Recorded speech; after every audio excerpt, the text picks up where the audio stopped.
Hey everybody, Josh the RV Nerd of Bish's RV getting you some updated footage. It's been about 2 years since I last had my hands on this thing. It's a different take on a front kitchen travel trailer. Concept originally pioneered by like the Rockwood Signature series. Surveyor put their own little spin on it, and I think did a couple pretty cool things with it. This is really an RV that says to your friends and family, like, yes, you can visit, no, you can't stay. It is truly a solo or couples camper, but they go about it a little bit differently. They kind of prioritize long-term stayover comfort and sacrifice a little bit of living area to accomplish that, to keep this thing a total of about 32 feet tip to tail.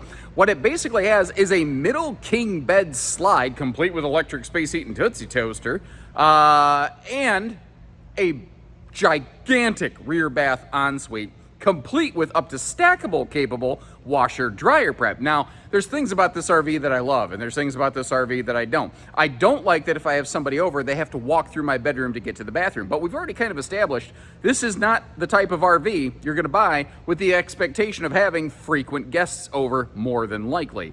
I'm also not a big fan of the double sink, double vanity thing that the RV industry continues to insist on attempting. Because when I ask, do you like two sinks, 9 out of 10 people say, no, I don't. But you know what? At the same time, there's enough bathroom space in there, I can also overlook that. It does have an extra tall ceiling. It's got a new, bigger vent fan in the shower, or well, in the bathroom based on your feedback.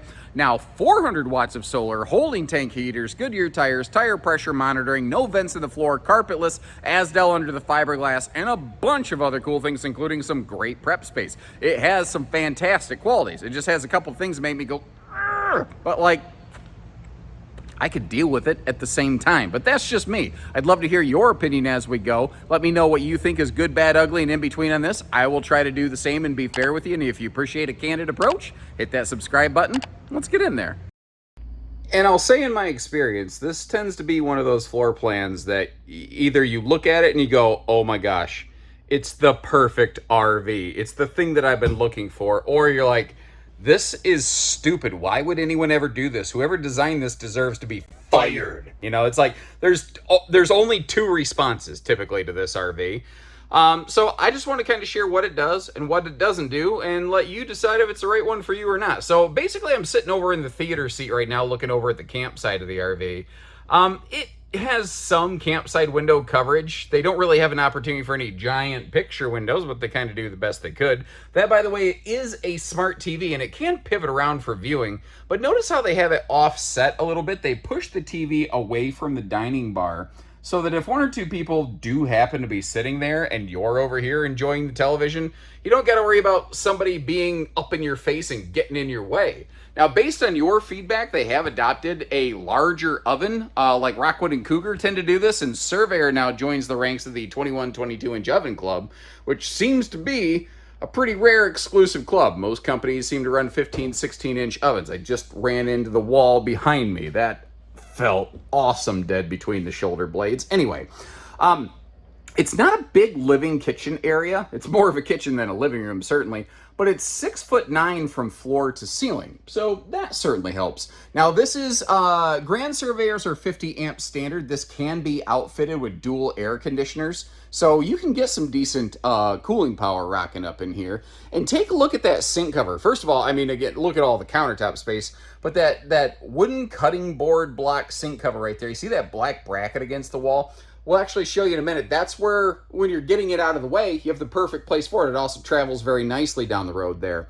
They are running a 12-volt compressor fridge, and that is it. They no longer offer a gas-electric two-way swaption kind of option, but they are currently also rocking about 400 watts of solar here in the free world, so that does, I think, go a long way to help offset the pull and demand of that fridge right there. Now, their windows have blackout roller shades. They have struts for the overhead cabinets. And they're also starting to include these handy, like, swing-out little dining tray tables, effectively. That's one of the very few more recent updates they've actually applied to this model.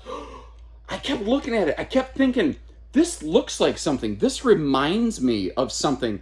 And now that I have it turned in this angle and orientation, tell me that doesn't look kind of like the silhouette of, like, a little frog sitting on a lily pad or something like that.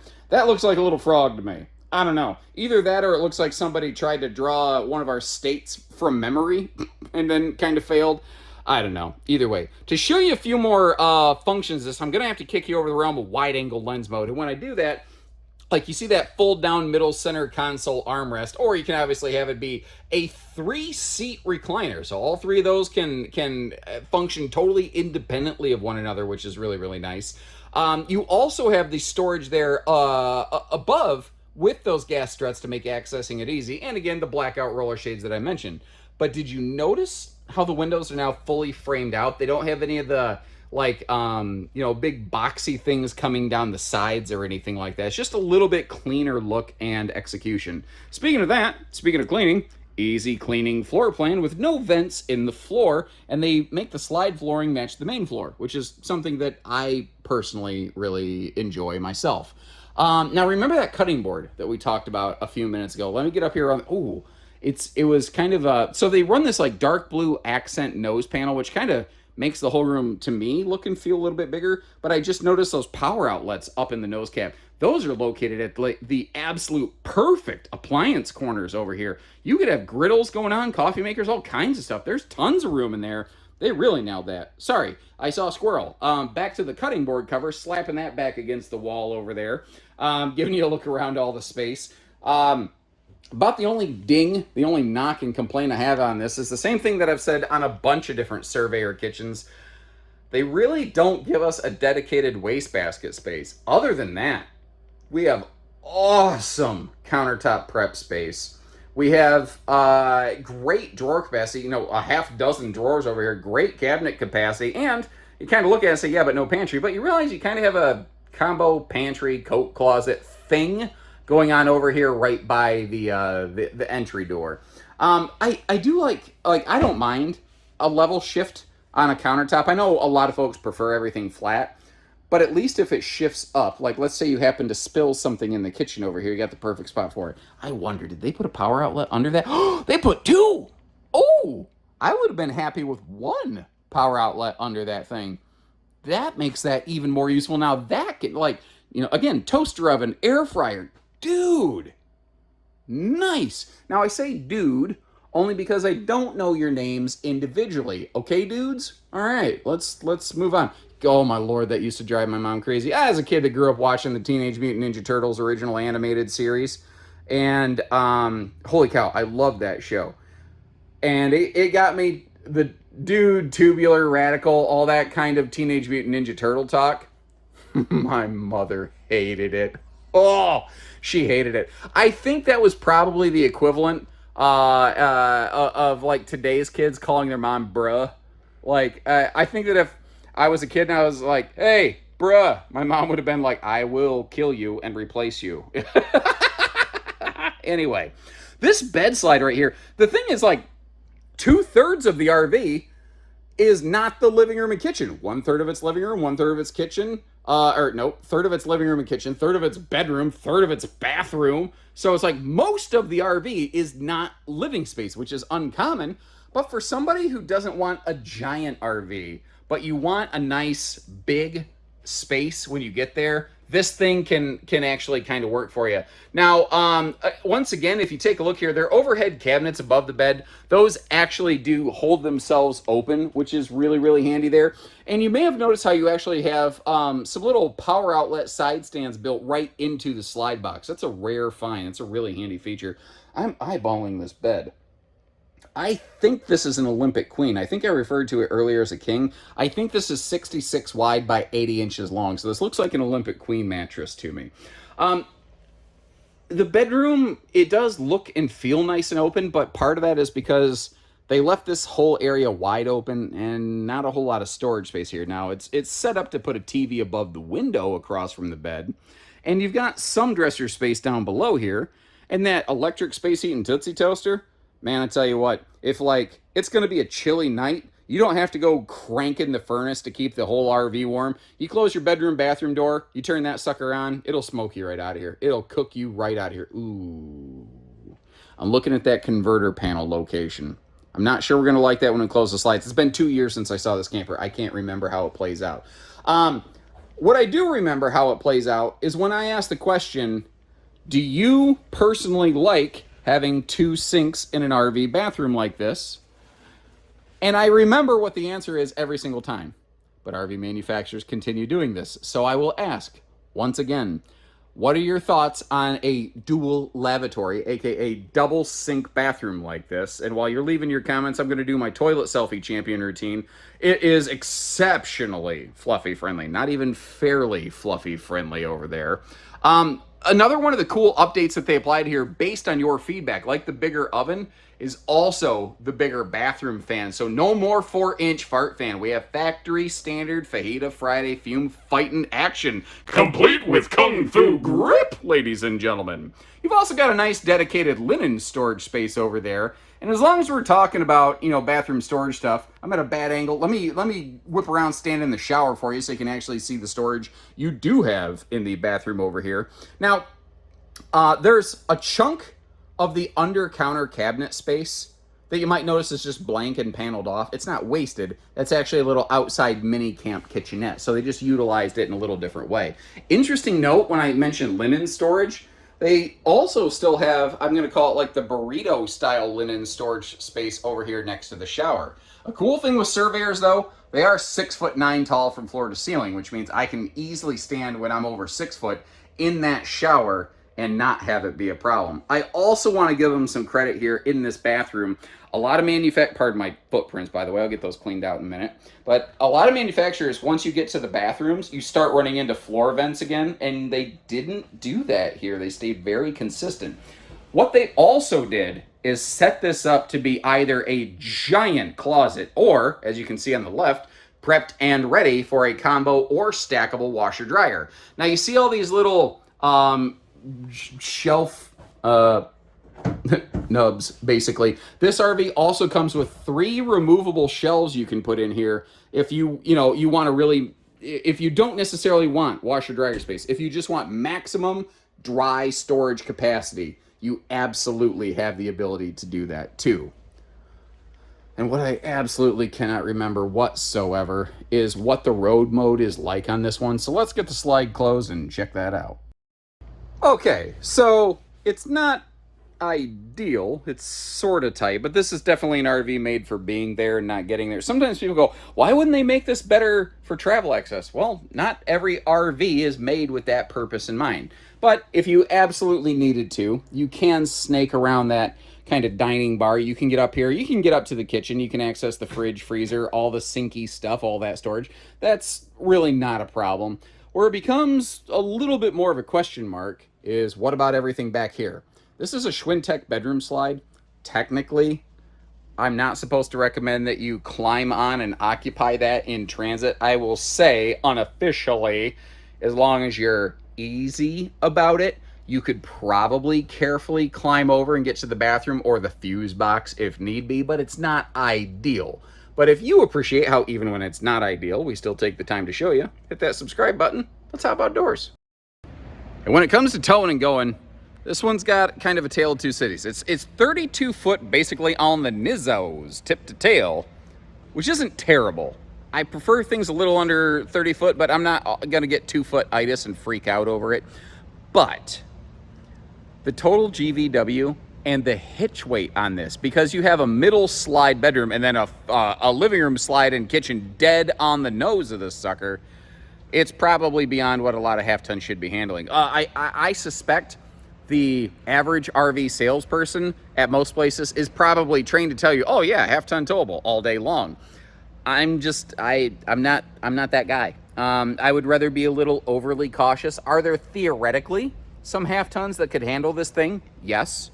The average half-ton you have just purchased off the dealership lot, I don't feel as good about that, especially if you're going to do any kind of decent distance towing, Now, it's not giant, but they did still maintain a full front pass-through on this, which is rather uncommon on front kitchen travel trailers. Most manufacturers don't pull that off. And you can see that we have decent awning space here. Like, there's a chunk of the RV right up front there that doesn't have awning coverage, but I think most people, if you think about how you're using your campsite, you want to be back here anyway. So the location of the awning space on this is actually, I'm pretty happy with it. I think it's pretty good. And the entry door can completely swing open without cracking the awning sideways, which is a really good way to keep it from getting broken up.